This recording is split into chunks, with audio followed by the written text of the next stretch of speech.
Students, आज हम BSc BEd first year का पेपर फर्स्ट है नॉन कोर डेटा। इसका यूनिट फर्स्ट का टॉपिक लेंगे। इसका टॉपिक है यूनिट फर्स्ट में टॉपिक है general principles of taxonomy and classification. Taxonomy के जनरल प्रिंसिपल्स कौन कौन से हैं वो पढ़ेंगे और फिर इसका क्लासिफिकेशन वो क्या है वो पढ़ेंगे हम। तो देखो, सबसे पहले लिखते हैं हम जनरल प्रिंसिपल्स ऑफ टेक्सोनोमी। ये हमारा टॉपिक है पेपर फर्स्ट की यूनिट फर्स्ट का टॉपिक है।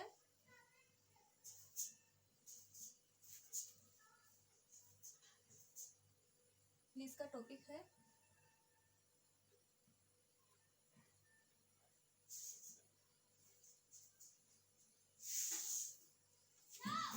General principles of taxonomy and classification.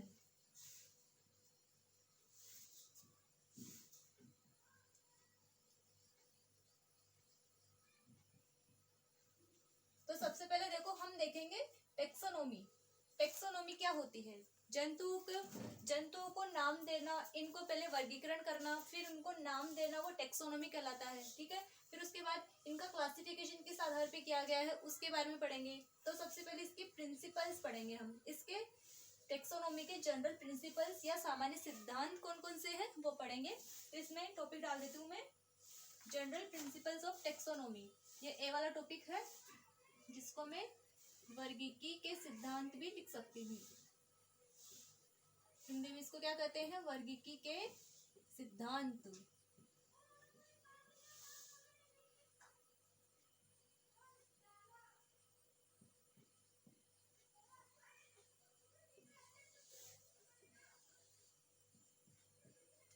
वर्गीकी के सिद्धांत में है, देखो इसमें देखो क्लासिफिकेशन, वर्गीकरण। क्लासिफिकेशन करने के लिए जंतुओं को क्या किया?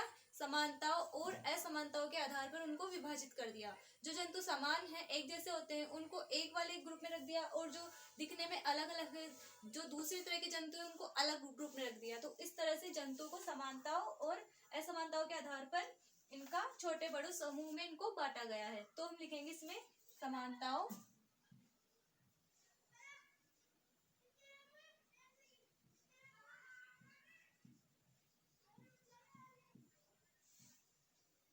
और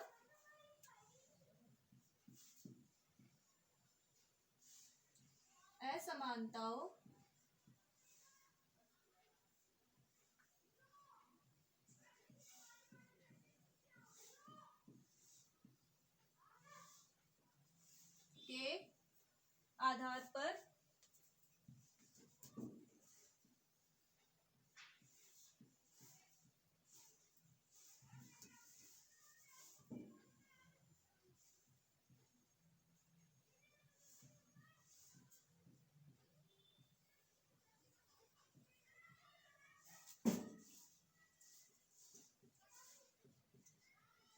के आधार पर जंतुओं को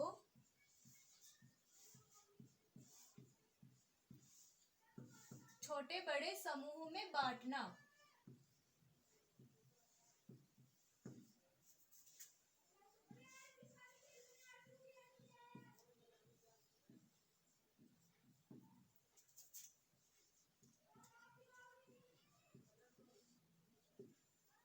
वर्गीकरण कहलाता है। इसको हम क्लासिफिकेशन भी कह सकते हैं।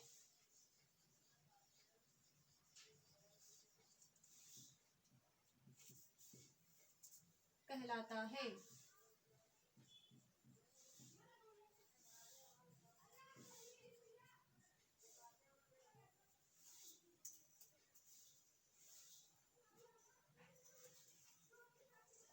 अब इसमें पढ़ेंगे जंतु जातियों का सही निर्धारण करके इन्हें वैज्ञानिक नाम देना वर्गीकी की प्रथम आवश्यकता है।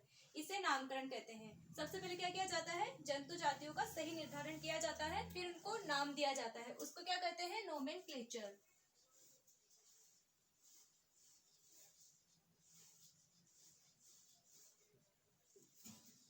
नोमेनक्लेचर क्या होता है?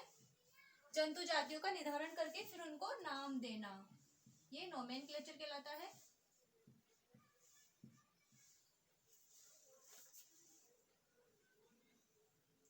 वर्गीकरण और नामकरण और इनके सिद्धांतों की व्याख्या करना, ये क्या कहलाता है? इसको हम कहते हैं वर्गीकरण विज्ञान कहते हैं, साइंस ऑफ क्लासिफिकेशन।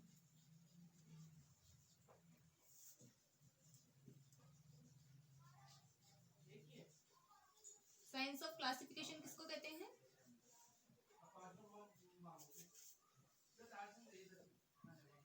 वर्गीकरण,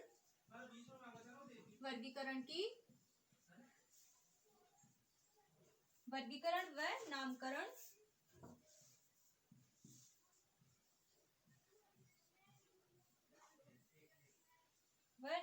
की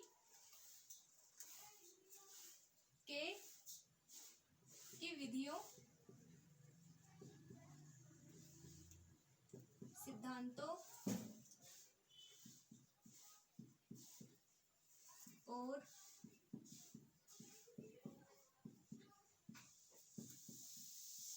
नियमों का अध्ययन करना।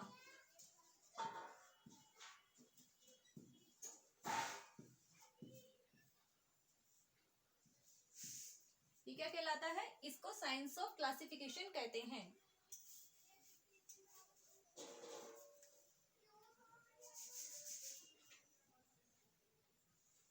अब हम हमारा नेक्स्ट टॉपिक है, इसके अंदर वो पढ़ेंगे वर्गीकरण का इतिहास, हिस्ट्री ऑफ टैक्सोनॉमी। टैक्सोनॉमी के इतिहास के बारे में हम बात करेंगे।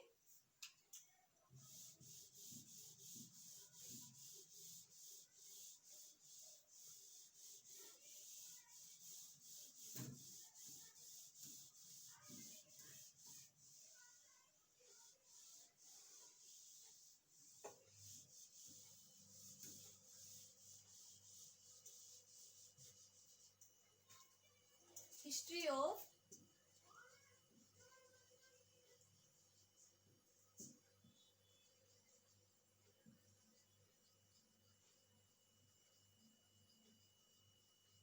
टैक्सोनॉमी, टैक्सोनॉमी के इतिहास के बारे में हम बात करेंगे।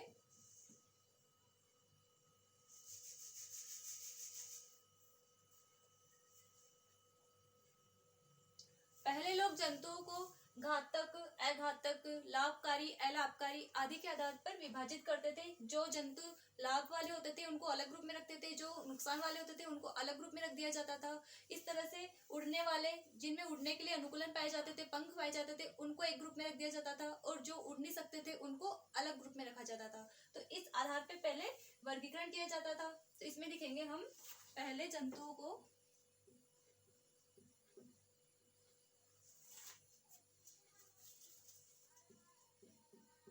पहले लोग जंतुओं को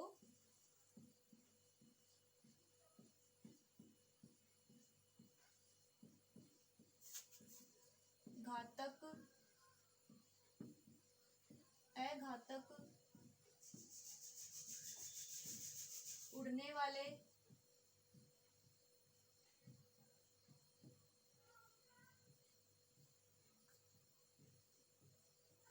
न उड़ने वाले,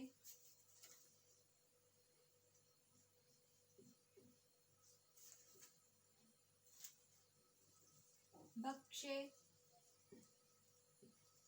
दूसरे एनिमल्स का भक्षण करने वाले, अभक्ष्य, शाकाहारी, लाभकारी एवं हानिकारक आदि, इन सब के रूप में इनको विभाजित करते थे।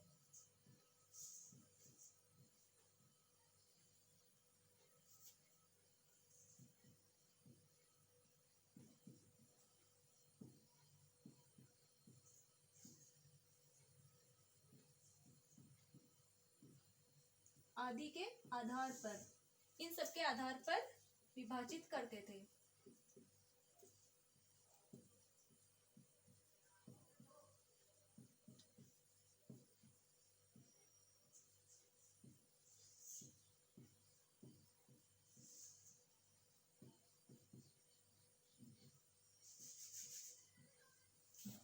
पहले के टाइम पे इस तरह से ये सारे लक्षण देख के फिर इनको विभाजित किया जाता था, लेकिन आज के टाइम में ऐसा नहीं होता है। आजकल सबको अलग अलग प्रकार से विभाजित किया जाता है, उनकी कोशिका की संरचना के आधार पर, उनके कार्य करने के ढंग के आधार पर अलग अलग प्रकार से उनको विभाजित किया जाता है।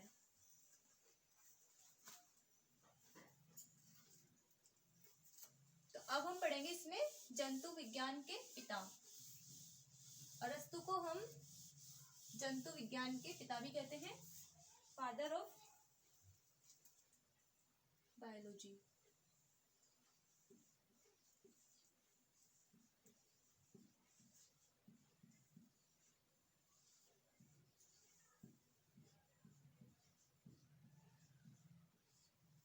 जंतु विज्ञान या प्राणी विज्ञान के पिता किसको कहते हैं? अरस्तु को।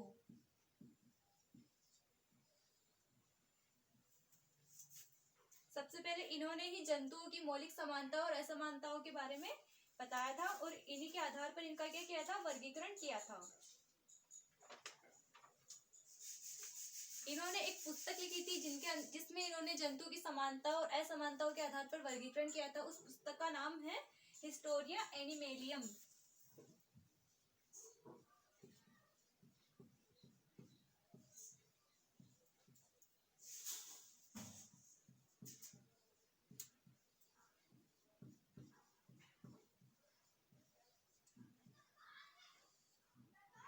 इन्होंने ये पुस्तक लिखी थी।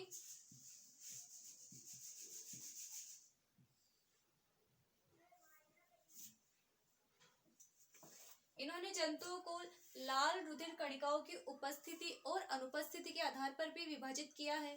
तो उसके आधार पर इन्होंने जंतुओं को दो मुख्य भागों में विभाजित किया है। तो इसके दो समूह हैं जिसमें इन्होंने बांटा है।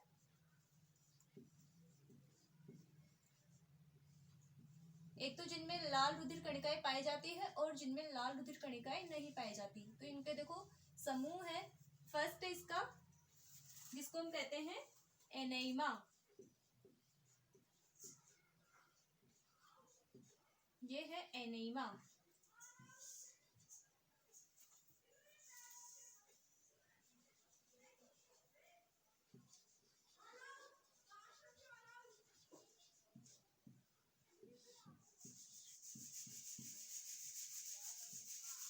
एनेमा में किन जंतुओं को रखा जाता है? इस समूह में उन जंतुओं को सम्मिलित किया जाता है जिनके शरीर में लाल रुधिर अनुपस्थित होता है, जैसे कि sponge, Cnidaria, Mollusca, arthropoda, Echinodermata आदि अकशेरुकी जंतु। तो इसके अंदर क्या होता है? लाल रुधिर अनुपस्थित होता है। तो यहाँ लिख देती हूँ लाल रुधिर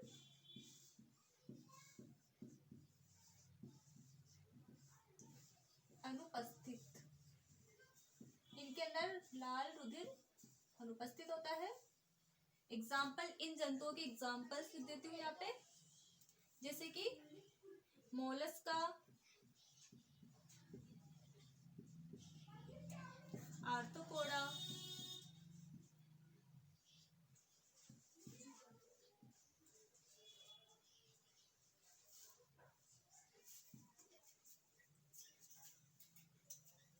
इसके अलावा इसमें स्पंज, निडेरिया, ये सब भी आते हैं।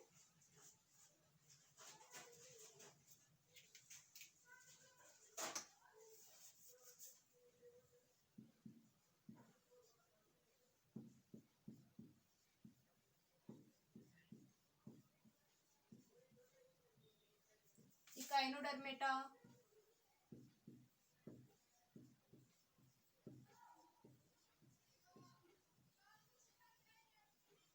तो ये सारे किसके एग्जाम्पल है? इसके एनेमा के हैं। और इसमें अकशेरुकी, सारे अकशेरुकी जंतु भी हम इसमें लिख सकते हैं क्योंकि उनमें लाल रुधिर कण नहीं पाए जाते, इसीलिए इसमें क्या आएंगे? सारे अकशेरुकी जंतु भी। तो अकशेरुकी जंतु।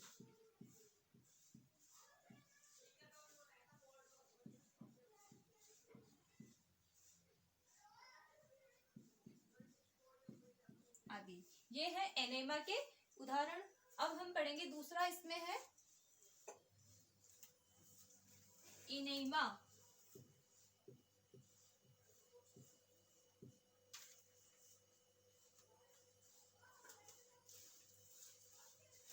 इनेमा की इसके अंदर है, वे जंतु आते ही इसमें जिनके अंदर क्या पाया जाता है, लाल रुधिर पाया जाता है। इनेमा, इनेमा है इस समूह के जंतुओं में लाल रुधिर उपस्थित होता है, लाल रुधिर पाया जाता है, लाल रुधिर उपस्थित,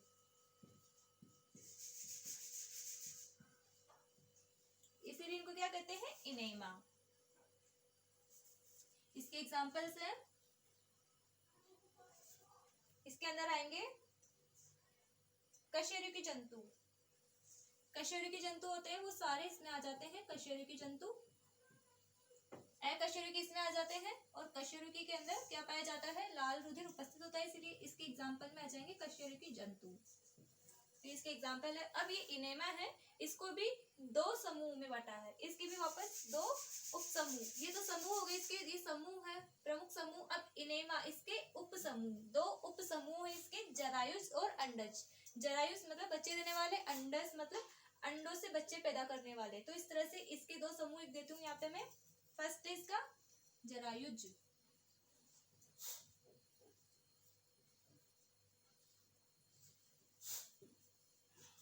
जरायुज में आएंगे बच्चे देने वाले प्राणी,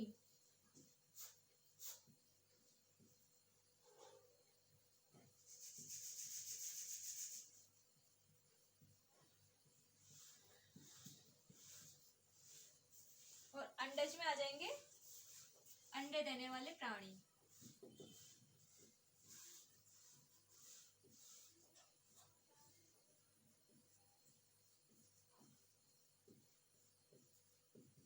अंडे देने वाले जीव जंतु लिख सकते हैं हम।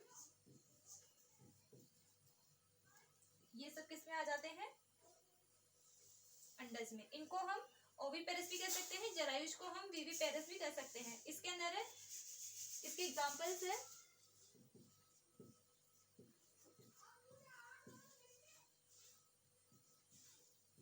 मनुष्य, वैल, और इसके हैं पक्षी, सारे पक्षी इसमें आ जाएंगे अंडे देने वाले।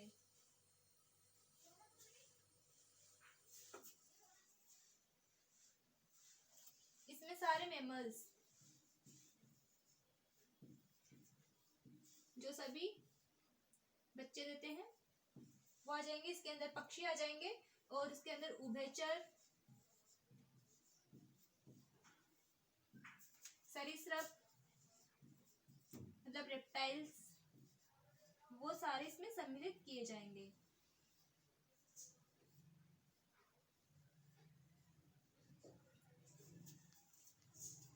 तो इस तरह से जो इनेमा है उसको भी दो उप समूह में बांटा गया है, जरायुज और अंडज, ये इसके उप समूह है।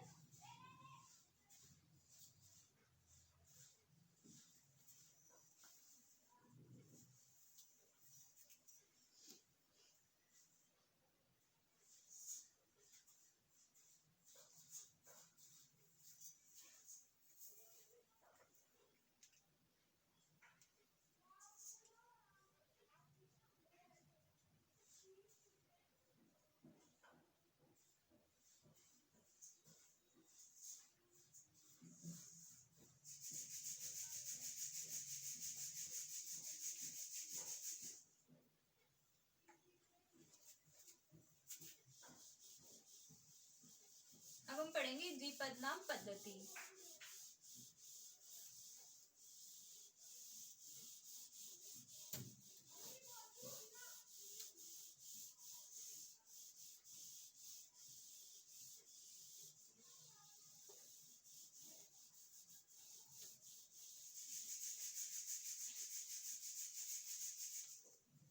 स्वीडन के एक वनस्पतिज्ञ थे जिनको कैरोलस लीनियस के नाम से जाना जाता है। उन्होंने अपनी पुस्तक सिस्टेमा नेचुरी में जंतुओं के नामकरण के लिए द्विपद नाम पद्धति प्रस्तुत की। इसी कारण लीनियस को आधुनिक वर्गीकरण का पिता भी कहते हैं। तो स्वीडन के वनस्पतिज्ञ थे एक,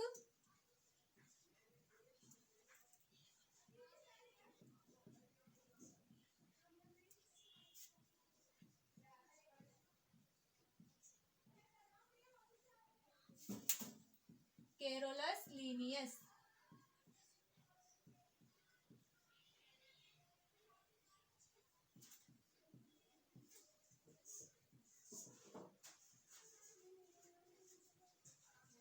इन्होंने अपनी एक पुस्तक लिखी जिसका नेम है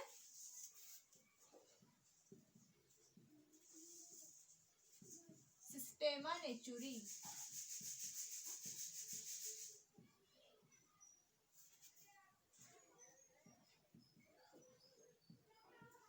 इसमें इन्होंने जंतुओं के द्विपद नाम पद्धति के बारे में बताया।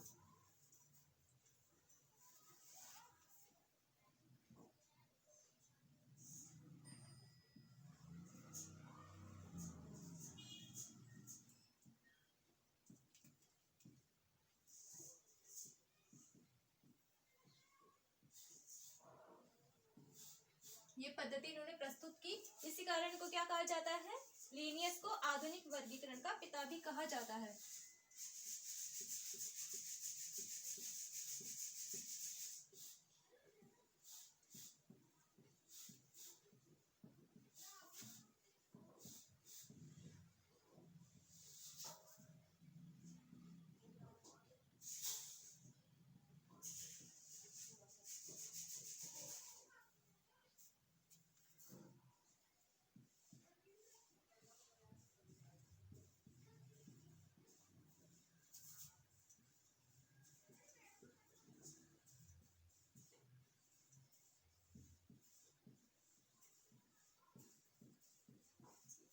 इन्होंने दो पद प्रस्तुत किए जिसके अंदर एक नाम उसकी फर्स्ट वाला उसका नाम होता है वो वंश को बताता है और सेकंड वाला बताता है उसकी जाति को। जैसे यहाँ पे मनुष्य का वैज्ञानिक नाम लेते हैं, मनुष्य का वैज्ञानिक नाम लेते हैं हम यहाँ पे होमो सेपियंस।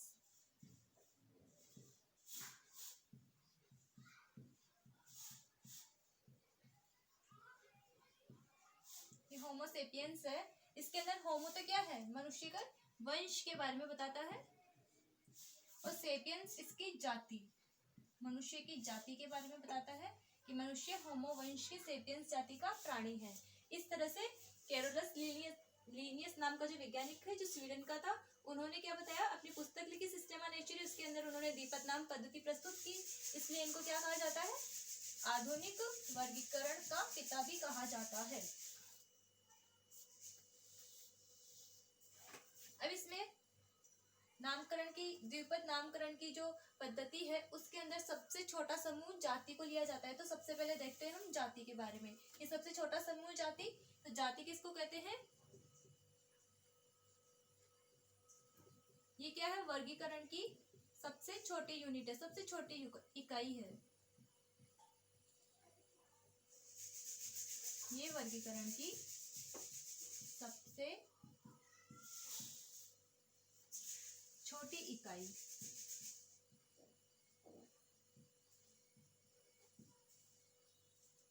और इसको मूलभूत इकाई भी कह सकते हैं।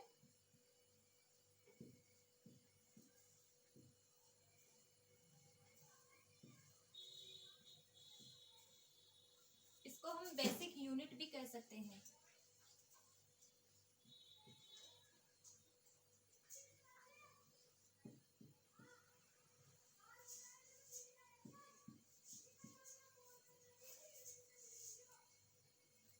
लीनियस के अनुसार जाति जीवों का ऐसा समूह है जिनके अलग अलग प्राणी एक दूसरे से अत्यधिक समान होते हैं। अलग अलग प्राणी होते हैं लेकिन एक दूसरे से क्या होते हैं, अत्यधिक समान होते हैं, इसलिए उनको किसमें रखा जाता है, एक ही जाति में रखा जाता है। अब हम पढ़ेंगे इसमें वर्गीकरण के पद। वर्गीकरण में कौन कौन से पदों को शामिल किया गया है।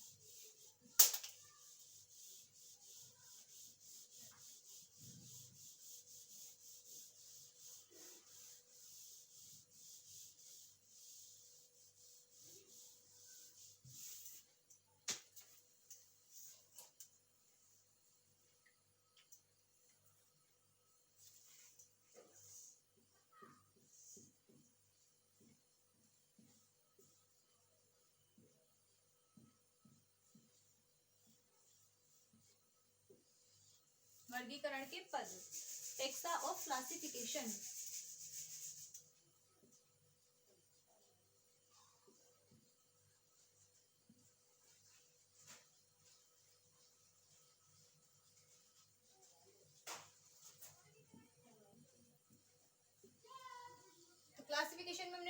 सबसे छोटी इकाई कौन सी होती है? जाति होती है। तो वर्गीकरण में बहुत से पदों या वर्गों का उपयोग किया जाता है। वर्गीकरण में सबसे छोटी इकाई जाति को, सबसे छोटी इकाई कौन सी है? जाति। सबसे छोटी इकाई जाति को माना जाता है।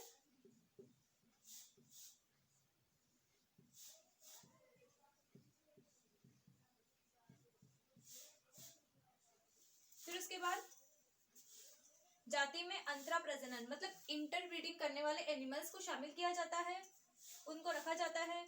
वंश में अब आएगा वंश। मिलती जुलती जातियों को किसमें रखा जाता है? वंश में।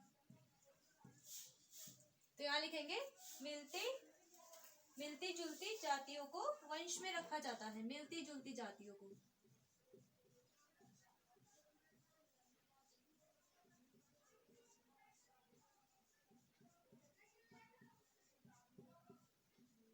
मिलती जुलती जातियों को वंश में रखा जाता है।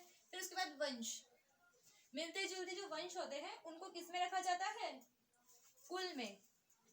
मतलब हम कह सकते हैं कि वंशों से क्या बनाया जाता है? वंशों को मिलाकर, वंशों से मिलकर क्या बनता है? कुल बनता है। फिर उसके बाद कुल को मिलाकर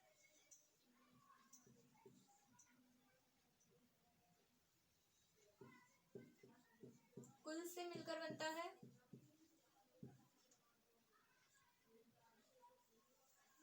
मिलकर बनता है गण या ऑर्डर। इसको हम स्पीशीज भी कहते हैं जाति को।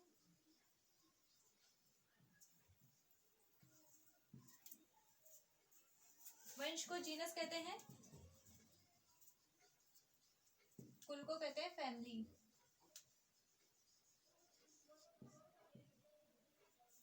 फिर गण से मिलकर क्या बनता है? गणों से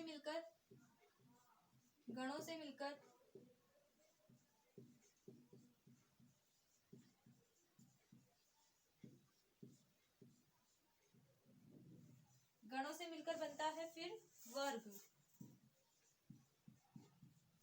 क्लास। गणों से मिलकर क्लास, और फिर वर्ग से मिलकर बनता है, वर्ग से मिलकर हम बनाते हैं संघ। कई सारे वर्गों से मिलकर, वर्गों से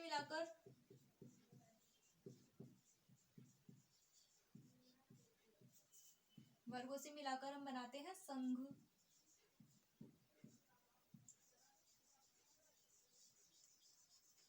फाइलम। और संघों से मिलकर क्या बनता है?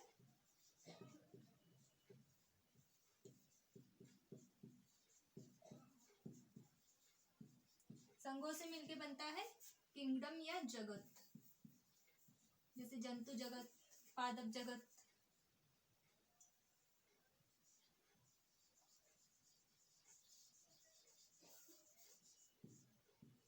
इस तरह से संघों से मिलकर बनता है जगत, किंगडम।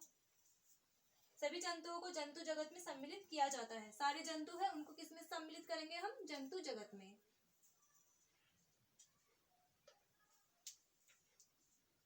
इन प्रमुख समूह के मध्यस्थ समूह को भी शामिल किया गया है, जैसे कि श्रेणी, विभाग, उपविभाग, अधिसंघ, उपसंघ, अधिवर्ग, उपवर्ग आदि। अब देखो इसके अंदर हम मनुष्य का वर्गीकरण देखते हैं। इसके अंदर देखो मनुष्य की सबसे पहले संघ से स्टार्ट करते हैं। मनुष्य का संघ,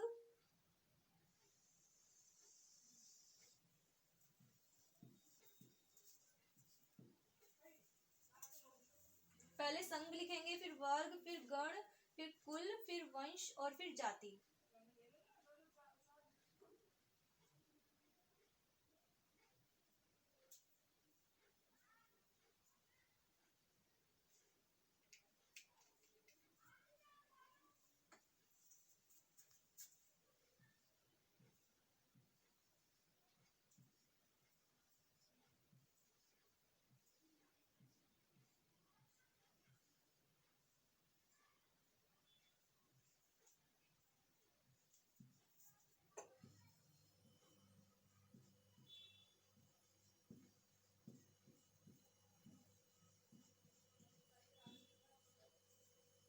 जो संघ है जंतु जगत, ठीक है, इसमें लिखेंगे संघ, सॉरी इसमें किंगडम तो कौन सा है, जंतु जगत है, ठीक है। मनुष्य किसमें आएगा, जब किंगडम आएगा जंतु जगत के अंदर। फिर संघ कौन सा है इसके अंदर, कोडेटा, संघ है कोडेटा।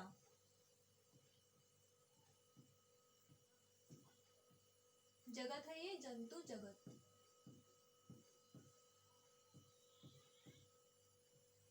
संघ है इसका कोडेटा, इसका वर्ग है मेमेलिया,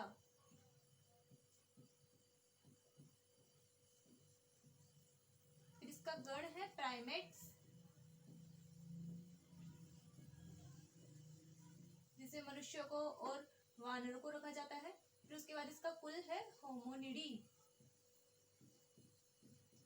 जिसे मनुष्यों को रखा गया है, होमोनिडी। फिर उसके बाद इसकी वंश है होमो, वंश इसका होमो, और इसकी जाति है सेपियंस।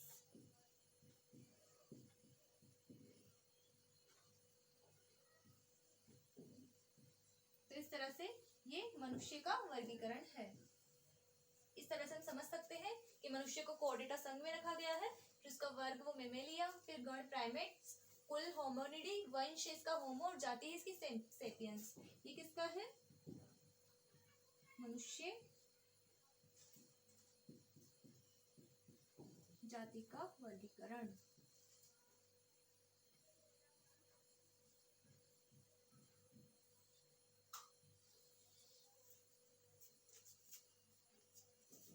तो इस प्रकार से ये सारे पद क्या बनाते हैं, ये वर्गीकरण के पद कहलाते हैं। इन सबसे मिलकर क्या बनता है, क्लासिफिकेशन बनता है।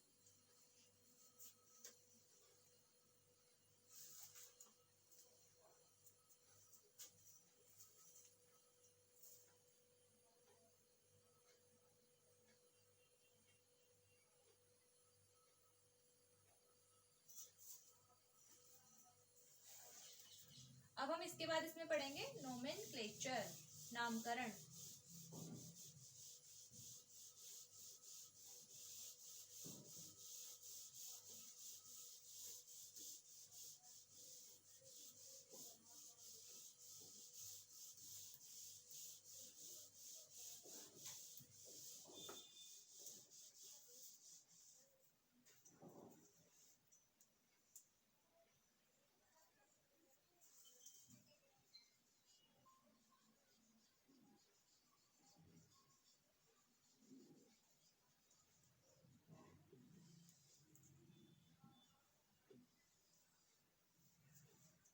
किसी भी जंतु या पादप के अध्ययन के लिए सबसे पहले क्या आवश्यक है, उसकी पहचान आवश्यक है, उसको पहचानना आवश्यक है, फिर उसका नाम आवश्यक है, जिससे हम उसके क्या कर सके, उसको पहचान सके। इसलिए सबसे पहले तो उसको पहचानना, फिर उसको नाम देना, वो क्या कहलाता है, नोमेनक्लेचर कहलाता है।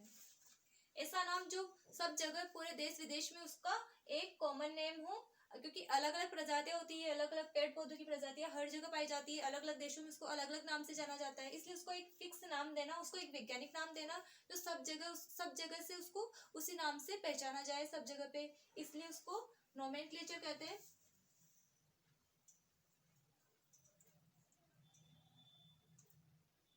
किसी भी जंतु का वैज्ञानिक नाम इसलिए आवश्यक है क्योंकि साधारण नाम प्रत्येक देश एवं भाषा में अलग अलग होता है।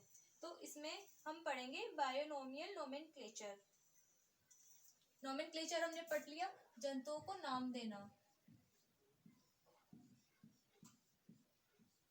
जंतुओं को पहचान कर नाम देना, वो क्या कहलाता है, नोमेनक्लेचर।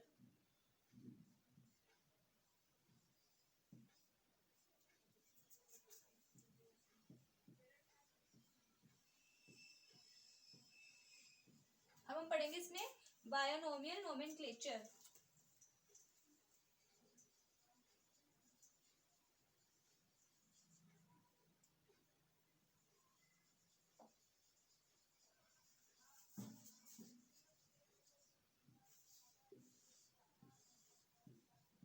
इसको हम क्या कहेंगे, द्विपद नाम पद्धति, नामकरण की द्विपद नाम पद्धति।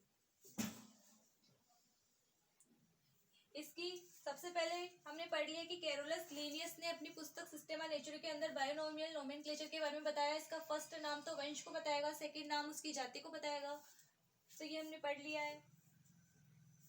अब इसमें है जो वंशागत नाम है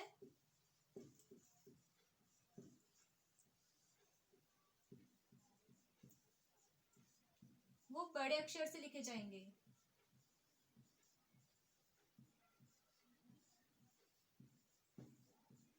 और जो जातिगत नाम है, जो सेकंड वाला, ये फर्स्ट पद है इसका, और इसका सेकंड वाला पद है जातिगत नाम, वो छोटे अक्षर से लिखा जाएगा।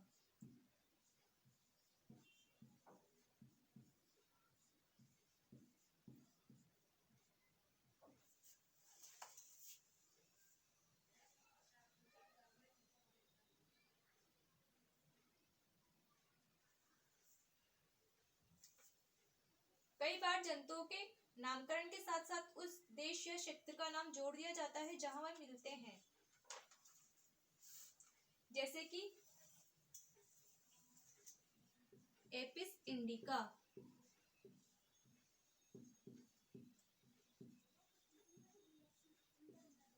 ये एपिस इंडिका है, ये मधुमक्खी है। ये क्या है? भारत में मिलने वाली मधुमक्खी।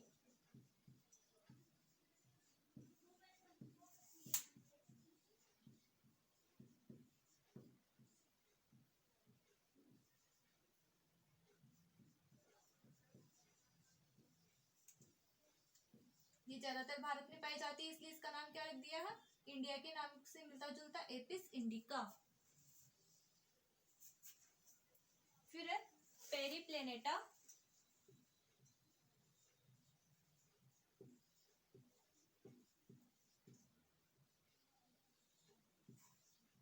अमेरिकाना,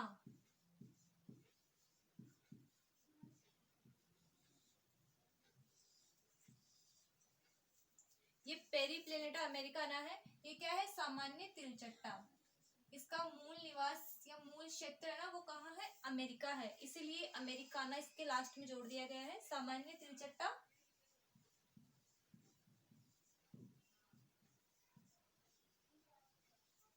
जो कि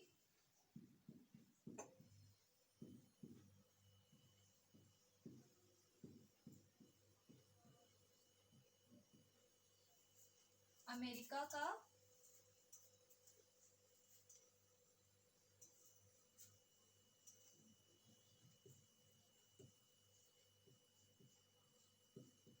मूल निवासी है।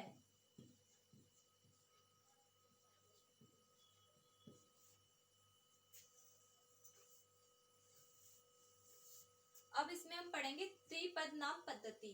त्रिपद नाम पद्धति किसको कहते हैं? अब कुछ जंतु ऐसे होते हैं जिनके अंदर उपजातियां भी पाई जाती है, तो उनकी उपजाति को भी लिखा जाता है, तो फिर वो त्रिपद नाम पद्धति कहलाती है। उनमें 3 पद हो जाते हैं। फर्स्ट पद उसका वंश, सेकंड फिर उसकी उपजाति, और थर्ड पे उसकी जाति। इस तरह से वो पद्धति क्या कहलाती है? त्रिपद नाम पद्धति कहलाती है। तो इसमें हम लिखेंगे त्रिपद नाम पद्धति।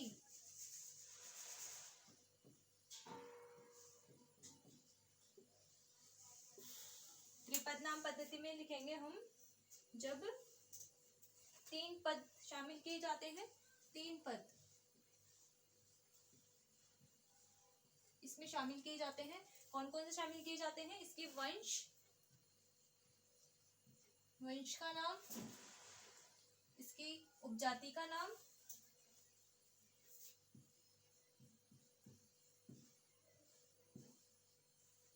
और जाति का नाम।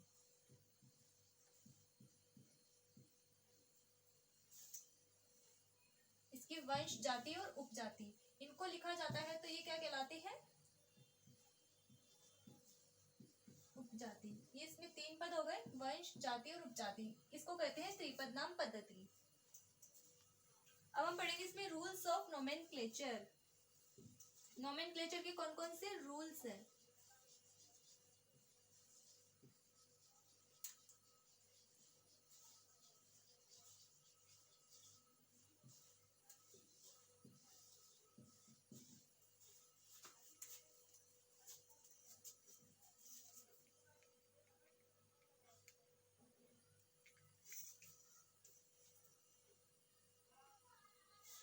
नोमेनक्लेचर के रूल्स के अंदर सबसे पहला है जातियों के नामकरण के लिए द्विपद या त्रिपद नाम की व्यवस्था होनी चाहिए। या तो उस जाति का नाम द्विपद में लिखा जाए या त्रिपद में लिखा जाए। तो द्विपद या त्रिपद नाम पद्धति में उसका नाम लिखा जाना चाहिए। ये नोमेनक्लेचर का फर्स्ट रूल है। सेकंड है इसके अंदर प्रत्येक जाति के नाम में वंश का नाम बड़े अक्षर से, जाति का नाम छोटे अक्षर से प्रारंभ किया जाना चाहिए। वंश का नाम बड़े अक्षर से और जाति का नाम छोटे अक्षर से प्रारंभ किया जाना चाहिए।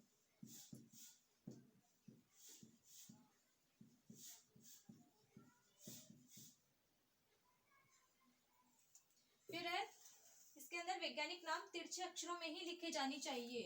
वैज्ञानिक नाम होते हैं ना, वो कैसे अक्षरों में लिखे? तिरछे अक्षरों में।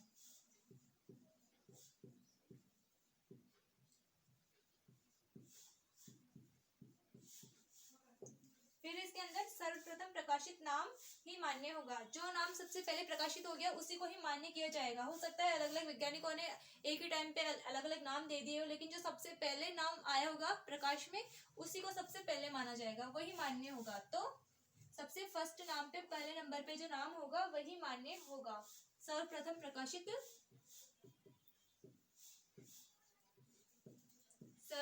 प्रकाशित नाम मान्य, नाम ही मान्य। फिर इसके अंदर दो वंश एक ही नाम के नहीं हो सकते और एक वंश में दो जातियों के नाम समान नहीं हो सकते। मतलब एक वंश है ना, उसका एक ही नाम होना चाहिए, वंश के दो नाम नहीं हो सकते।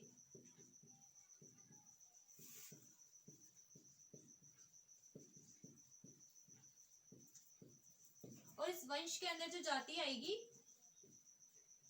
वो जाति भी तो अलग अलग नहीं हो सकती, सेम जाति आनी चाहिए। मतलब अलग अलग जातियों के नाम है ना, वो नहीं हो सकते। इसके अंदर जातियों के नाम समान नहीं होने चाहिए, समान जाति इसके अंदर आनी चाहिए। तो ये थे हमारे नोमेनक्लेचर के रूल्स। तो आज की क्लास में इतना ही। Thank you.